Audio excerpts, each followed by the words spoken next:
Tumepanga mikakati ya kumsafirisha Tyson kumpeleka Nairobi, na hadi jana tulipokaa kwenye kikao nilikuwa tumsafirishe Jumanne baada ya kumuaga pale Leaders, lakini kuna hati isiwe Jumanne, ikawa Jumatano, sababu leo kuna sikukuu Kenya ambayo ni siku ya Madaraka Day. Kwa hiyo kesho tutafuatilia asubuhi ili tujue tunafikia wapi na masuala ya documentation. Kwa hapo ndo tumefikia mpaka sasa hivi.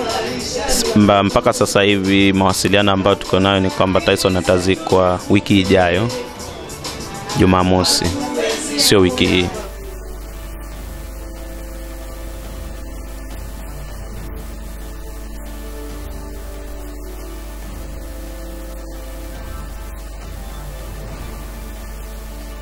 Maneno ya mwisho aliongea waliokuwepo nasema kwamba alikuwa anasema mimi nakufa, wanangu sio nani atawatunza. Tyson alikuwa na watoto wawili Mungu alimjalia, lakini pia alikuwa na mtoto ambaye wa kakaangu ambaye anamlea. Na wote alikuwa akiwapenda sana, akiwatunza sana. Nasikia neno lake la mwisho alikuwa anasema kabla kufa ni hilo, kwamba mimi nakufa watoto wangu. Mimi nakufa watoto wangu. Hilo ndio kitu ambacho kilikuwa cha mwisho ambacho amekizungumza.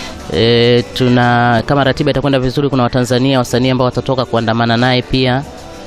Na Mungu akipenda atazikwa Kisumu kama ambavyo wazazi wake wamesema. Upande wa familia tumejipanga kwamba tutaondoka, tutamsindikiza, tuwezi kumwacha. Tutaenda naye Ivoni na Sonia mtoto wake. Mungu akipenda tutamsindikiza.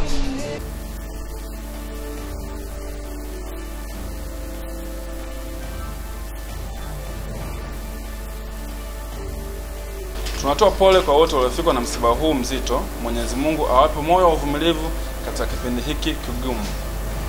Mungu aipumzishe roho ya marehemu Tyson mahali pema peponi. Amen.